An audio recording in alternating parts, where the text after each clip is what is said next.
বঞ্চিত আছো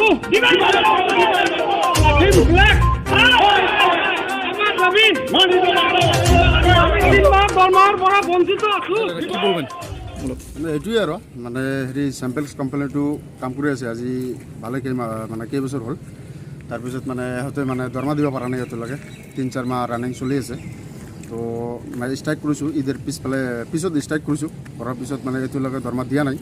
একটো দৰমহা দিছে, কালি দিছে আৰু তাৰপিছত আৰু এটা দিলে মানে যিটো ষ্ট্ৰাইক কৰিছোঁ ষ্ট্ৰাইকটো খুলি দিম আৰু যেতিয়ালৈকে মানে দৰমহা দিয়া নাই তেতিয়ালৈকে মানে বন্ধ থাকিব আৰু 3 মাহ 4 মাহ ৰানিং চলি আছে। তো যেতিয়ালৈকে এটা দৰমহা দিয়া নাই আৰু তাৰপিছত এটা দৰমহা দিয়াৰ পিছত খুলি দিম আৰু ষ্ট্ৰাইকটো। মানে যেতিয়ালৈকে দিয়া নাই তেতিয়ালৈকে বন্ধ হৈ থাকিব আৰু কিমান জন আছে আপোনালোকে? আছোঁ মোটামুটি 80-85 জনমান আছোঁ। মানে খালি ড্ৰাইভাৰ ষ্টাফটো আছোঁ, মানে চবকে দিয়া নাই চেলাৰী নেকি? সবাকে দিয়া নাই, মানে খালি ড্ৰাইভাৰ ষ্টাফ যিকেইটা আছোঁ এটা আছে মোটামুটি 80-85 জনমান আছোঁ। আপোনালোকৰ প্ৰতিবাদ কিমান দিনলৈকে জাৰি থাকিব? প্ৰতিবাদ আপোনালোকৰ কিমান দিনলৈকে জাৰি থাকিব? যেতিয়ালৈকে পেমেণ্ট অহা নাই তেতিয়ালৈকে থাকিবই আৰু। আপোনালোকে শুনি পাইছে যে পুলিচ লৈ আপোনালোকে ভাবি দিছে? মানে পুলিচ লৈ আহিছে থানাৰ পৰা, মানে আহি কেনে মানে কোম্পানী লৈ আহিছে। অহাৰ পিছত মানে আমাক মানে দম দি আছে কিয় কাম কৰা নাই, কিয়াৰ কাৰণে কাম কৰা নাই, মানে এইবিলাক মানে কৈ আছে আৰু। মানে শ্ৰীৰামপুৰ থানাৰ পৰা পুলিচ আহিছিলোঁ ইয়াতে।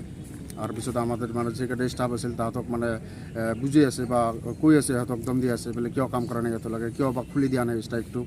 মানে খুলি দিম আৰু যেতিয়ালৈকে আমাৰ পেমেণ্ট সোমা নাই তেতিয়ালৈকে মানে ষ্ট্राइक चलिबই। তাৰপিছত যেতিয়া সোমাব তেতিয়া आपको क्या डिमांड था? डिमांड ये है कि हम लोग मतलब आज इतना दिन से काम कर रहा है, बिना स्ट्राइक का कभी भी हम लोग को पैसा नहीं देता ये कंपनी।